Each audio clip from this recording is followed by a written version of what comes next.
team has the flag. How do you get people more deeply connected with your universe? We're trying to make it innovative, we're trying to make it accessible, and by introducing story and a narrative thread through the whole Infinity multiplayer experience is something that we really wanted to put a lot of attention and detail into. If it's a universe that everybody wants to be really excited about, it's got to grow and evolve beyond just an incredibly balanced suite of mechanics. It's got to speak to fantasy and what people want and what they expect.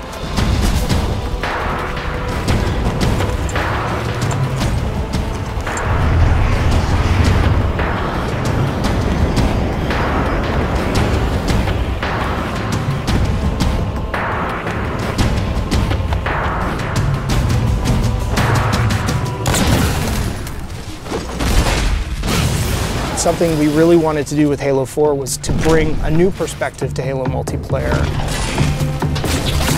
Flight assassination. The high-level philosophy for multiplayer was that we wanted to unify the competitive and cooperative experiences under this one big narrative banner that we call Infinity. The Infinity is a UNSC ship that is home to the Spartan 4 program. Really try to contextualize multiplayer in such a way in which it doesn't feel like abstracted game mode off to the side. It feels very much part of the same universe. We knew we wanted to expand the audience as far as we could, but still satisfy the core as much as possible.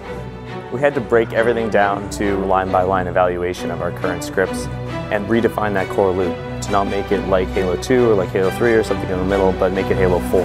Halo starts with a philosophy that we've upheld, which is that your gameplay mechanics are consistent across every mode, so they don't change. We want to give players the power to choose which weapons they take in. People have their own personal favorites. It's a growth system in that you're unlocking customizations for your character, you're unlocking new weapons and abilities, but that's also helping to train you how to use those over time.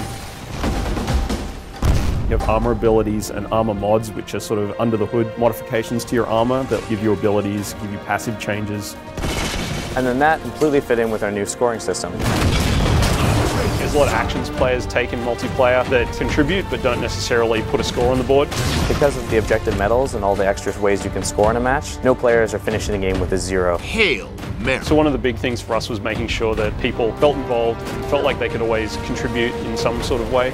You're getting rewarded for teamwork, your style, your kills, your assists, the objectives you complete. And as you do that, you're going to get medals that fill up your ordnance meter. Ordnance ready. Once your ordnance meter fills up, the UNSC Infinity gives you 3 rewards you can choose from. Those are going to be power weapons, power-ups, or grenades, and you can call them down right to you. Request confirmed. We've added what we're calling a situational record. That's a replay of the person that just killed you and how they killed you. It just adds a bit more information for players. The matchmaking system has evolved to let us join in progress. Overall, this means players will be getting into games faster and more often. So the new CTF really focuses on trying to encourage a little more team play. In the past, there was a lot of dropping of the flag and changing of roles. Now when you pick up the flag, Carrying flag. You're 100% committed, and at that point, your role is now to deliver that flag. your HUD will change to tell you exactly where the deliver point is. Flag capture. Everybody can see exactly what it is that they're supposed to do. If you don't have that flag, then you'll still get points for helping your flag carrier, driving him around, assisting him, saving his life, returning your own flag, defending your flag against the enemies. It's a much more intense experience for all of the players. Enemy team scored.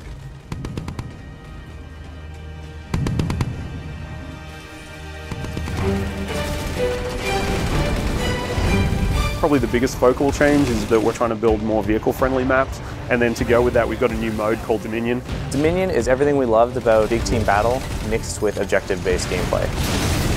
You have lots of vehicles, big power weapons, large maps, but now there's bases. As you reinforce the bases, then shields will come up, or you'll be able to activate turrets to kind of reinforce those locations. It's kind of like territories, but with a little bit more of a twist. Territory control. One of the biggest challenges was trying to get vehicle and infantry play to work really well on a large map that had a lot of interior space.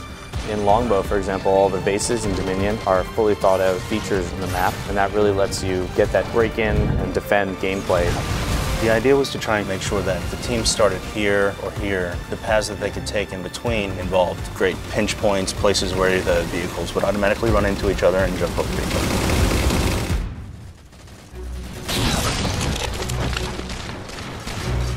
Whenever we start a space, we need to concentrate on a few key things. One is that there's distinct landmarks everywhere you look so you can orient yourself and you never get lost while you're playing.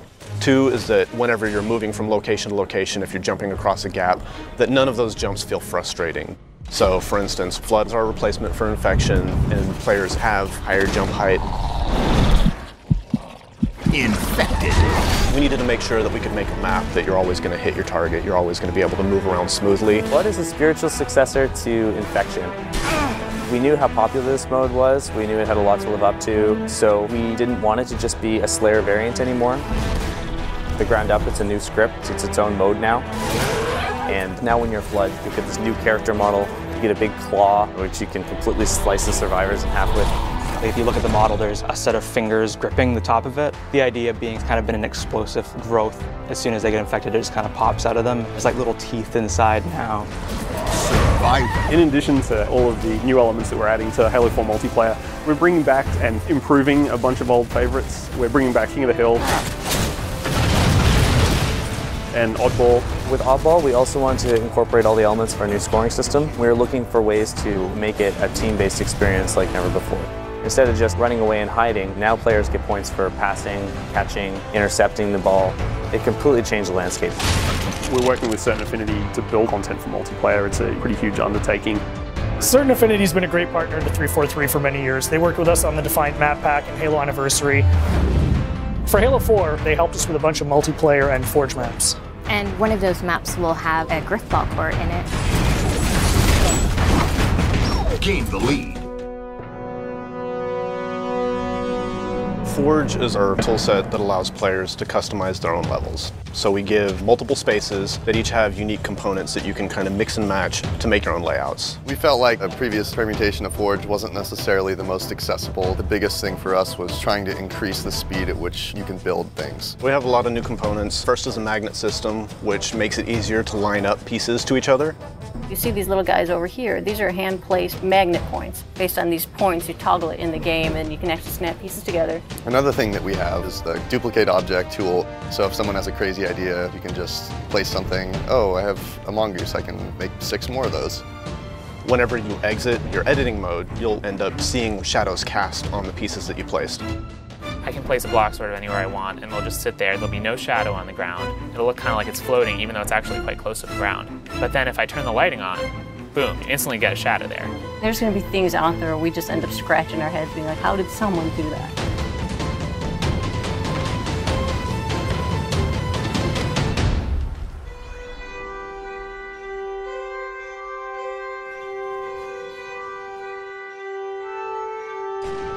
In the tradition of remaking maps, we've chosen to do Valhalla, and this time we're calling it Ragnarok.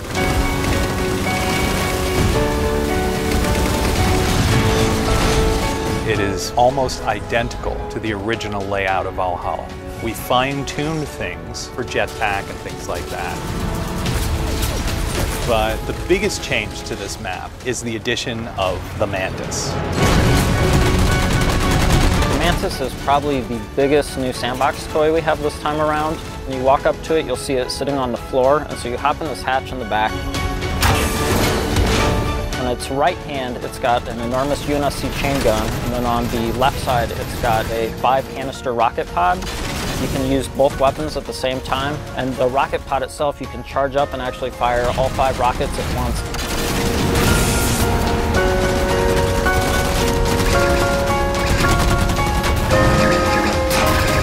The other thing that's really sweet with it is it has a melee stomp.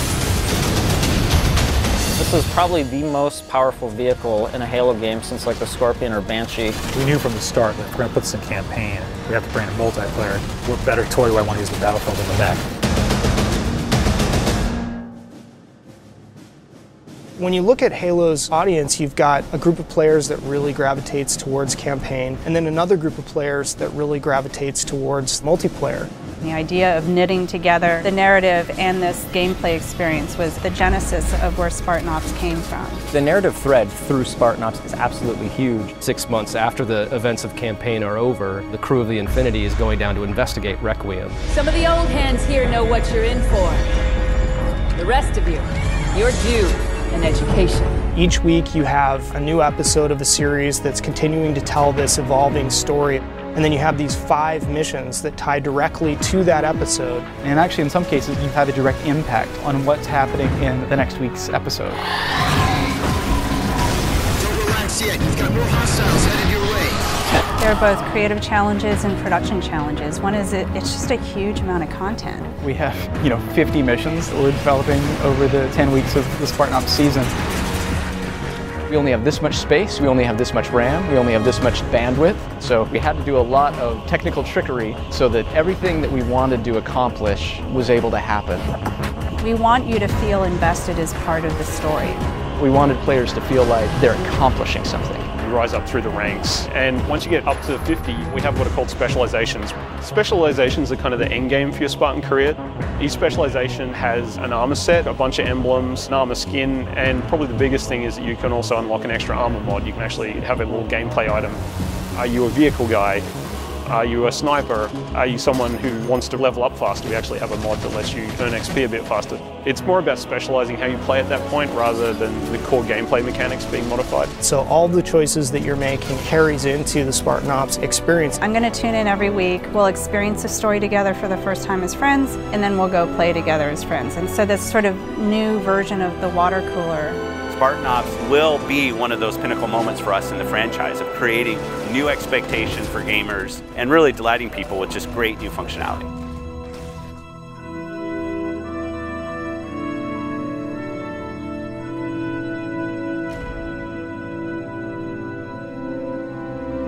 We're seeing just kind of the tip of the spear. Going where we want to go in the next steps is only made possible by building absolute confidence.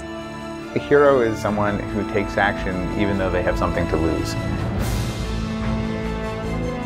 You gotta have the gumption. You gotta have the confidence to go after it. No matter how deeply we explore the universe or how much detail that you find out about aspects of the universe, it's still bigger and more mysterious than any amount of information could ever give us. And I think that's how the real universe is. Super excited about where this game has evolved to. There's so much variation at all levels of the game that make it infinitely replayable. People play it and they say, man, that's great, I just want one more game, and another one, and just keep going. It has been sort of this puzzle that's come together person by person.